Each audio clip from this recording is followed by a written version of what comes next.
الحمدللہ وحدہ لا شریک لہ والصلاۃ والسلام علی من لا نبی بعدہ۔ میں نے آپ کے سامنے علامات قیامت پر تفصیل سے بات کی ہے۔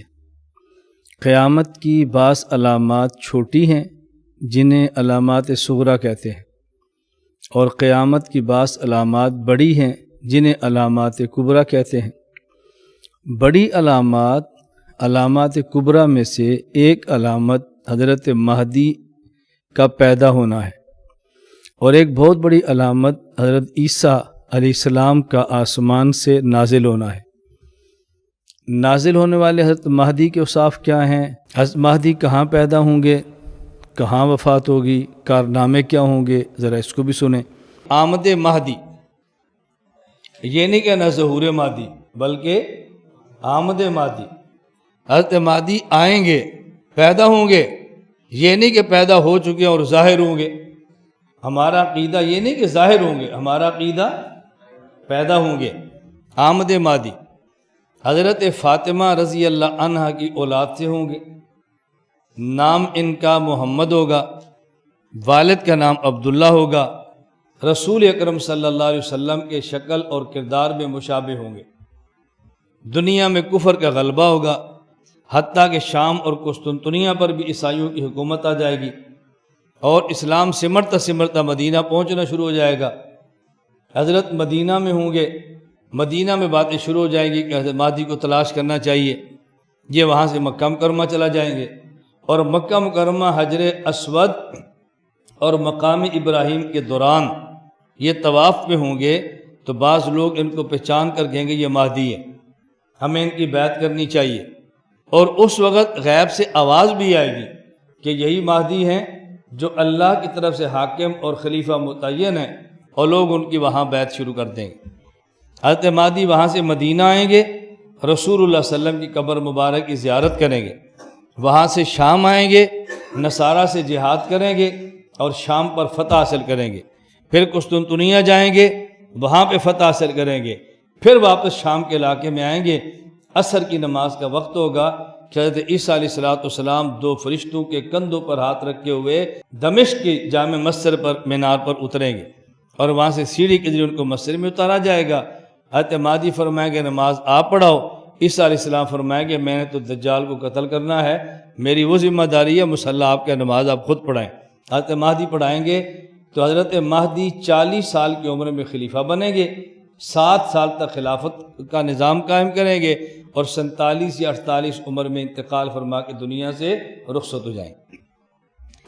حضرت عیسیٰ علیہ السلام کہاں نازل ہوں گے، کیا کام فرمائیں گے، اور کہاں ان کی وفات ہوگی، ذرا اس کو بھی دیکھ لیں۔ نزول عیسیٰ، حضرت عیسیٰ علیہ السلام 32 سال کی عمر میں اللہ نے ان کو آسمان پہ اٹھایا ہے، بغیر باپ کے حضرت مریم کے پیٹ سے پیدا ہوئے۔ اور حضرت عیسیٰ علیہ السلام وہ شخص ہیں جو پیدائشی طور پہ نبی تھے۔ باقی انبیاء تو 40 سال کے بعد اعلان نبوت ہوتا نا، اور یہ پیدائشی طور پہ نبی تھے۔ اور عام نبی کو 40 سال کے بعد حکم ہوتا اعلان نبوت کا، وحی آتی، اور یہ بچپن سے نبوت کا اعلان تھا، وجعلنی نبیّا، اللہ نے مجھے نبی بنایا۔ 32 سال کی عمر میں اللہ رب العزت نے ان کو زندہ آسمان پر اٹھا لیا ہے۔ قرآن کریم میں ہے اذ قال اللہ یا عیسیٰ انی متوفیک ورافعک الی۔ یہاں متوفی کا پہلے ذکر کیا اور رافع کا بعد ذکر کیا۔ اس سے جاوید احمد خامدی نے امت کو دھوکہ دیا کہ دیکھو عیسیٰ علیہ السلام پر وفات آئی ہے اور اللہ نے آسمان پہ اٹھا لیا ہے، اور عیسیٰ علیہ السلام پہ موت آنا یہ کوئی عیب تو نہیں ہے، اور انبیاء پر بھی موت آئی ہے، اللہ کے نبی پر موت آئی ہے، عیسیٰ علیہ السلام پر موت آ گئی تو یہ کون سا عیب ہے؟ اور قرآن کی ترتیب بتا رہی ہے کہ ہم آپ کو وفات دیں گے، آپ کو اٹھا لیں گے، ہم مطہر، اور یہودیوں کے ہاتھوں سے آپ کو مسلح ہونے سے بچا لیں گے۔ تو یہودی ان کی لاش کا مسلح نہیں بنا سکے، بلکہ زندہ آسمان پہ اٹھا لیا ہے۔ حضرت عیسیٰ علیہ السلام آسمان سے نازل ہوں گے، پھر حضرت عیسیٰ علیہ السلام نکاح فرمائیں گے، حضرت عیسیٰ علیہ السلام کی اولاد ہوگی، 40 سال تک خلافت کا نظام ہوگا، دجال کو مقام لطف پہ قتل کریں گے، اور عیسیٰ علیہ السلام جہاں تک دیکھیں گے وہاں تک آپ کا سانس جائے گا۔ ناک سے بندہ سانس لیتا ہے نا، پھر باہر نکالتا ہے، جب سانس نکالیں گے تو جہاں تک نگاہ ہے وہاں تک جائیں گے، اور یہاں تک جتنے کافر ہوں گے، جس جس کو سانس لگتا جائے گا وہ کافر اپنی موت مرتا جائے گا۔ چند دنوں کا معاملہ صفائی ہو جائے گی، پھر اس کرۂ ارض پہ کوئی کافر موجود نہیں ہوگا، سب ایمان والے موجود ہوں۔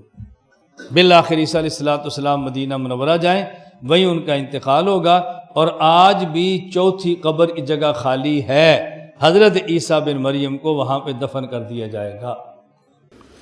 یہ میں نے دو باتیں بطور خاص اس لیے کی ہیں کہ ابھی کچھ عرصہ قبل ملیشیا میں ایک آدمی نے مہدی ہونے کا دعویٰ کیا جس کا نام مصطفیٰ ہے۔ کچھ لوگوں نے پاکستان میں دعویٰ کیا، عدالتوں نے سزائیں دیں، وہ جیلوں میں گئے۔ ابھی ہندوستان میں ایک شخص نے دعویٰ کر دیا جس کا نام شکیل بن حنیف ہے۔ تو جس طرح کسی نہ کسی دور میں بعض لوگوں نے کسی کے کہنے پر یا خود لیڈر بننے کے شوق میں غلط اور جھوٹے دعوے کر کے خود جہنم لی ہے اور دوسرے لوگوں کو جہنم کا ایندھن بنایا ہے۔ اللہ ہم سب کی حفاظت فرمائے۔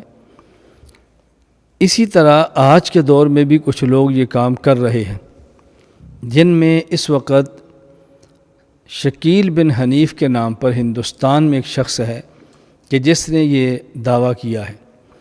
آپ اس کا بیک گراؤنڈ دیکھیں، آپ اس کا پس منظر دیکھیں، آپ اس کا نام دیکھیں، پیدائش کی جگہ دیکھیں، تعلیم دیکھیں، اس کے کام نہیں کرتوت دیکھیں، مسلمانوں میں تفریق کا سٹائل دیکھیں، تو کیا ایسا شخص مہدی ہو سکتا ہے؟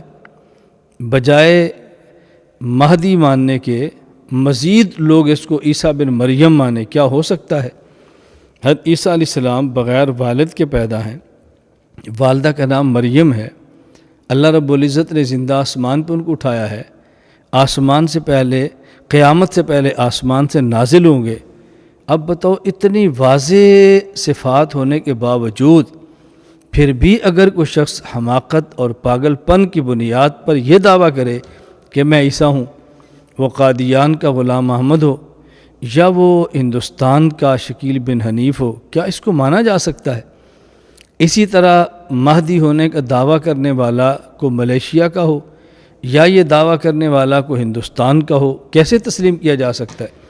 اس لیے میں پوری دنیا کے مسلمانوں سے عموماً اور ہندوستان کے عوام اور مسلمانوں سے خصوصاً یہ گزارش کروں گا کہ اس فتنہ شکیل سے ہوشیار رہیں، اس فتنے سے دور رہیں، اس فتنے کا تعاقب کریں، اور وہ ہمارے علماء، وہ ہمارے دین کا درد رکھنے والے لوگ جو اس فتنے کا تعاقب کر رہے ہیں، ان کا ہر قسم کا ساتھ دیں، ان کا تعاون کریں، اور امت کو اس فتنے سے بچانے کے لیے جس حد تک اللہ توفیق عطا فرمائے کوشش کریں، اس پر اپنا مال لگے، اس پر اپنا وقت لگے، اور اس پر اپنی جان لگے، جو خرچ کر سکتے ہیں کریں، اور فتنوں سے امت کی حفاظت کریں۔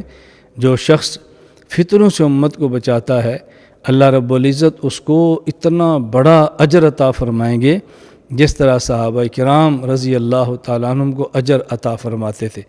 تو فتنوں کے خلاف کام کرنا یہ بہت بڑی عبادت ہے، بہت بڑا کام ہے، اور یہ کار نبوت کا حصہ ہے یہ کام کرنا۔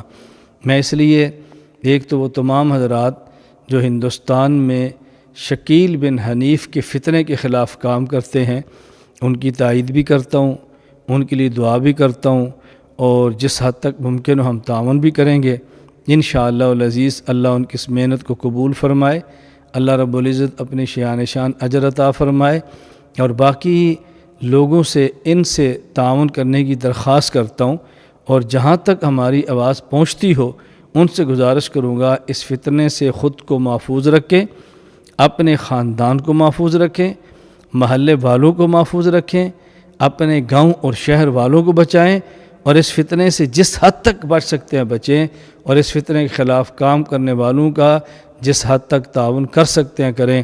اللہ تعالی ہم سب کو اخلاص، دلائل، اعتدال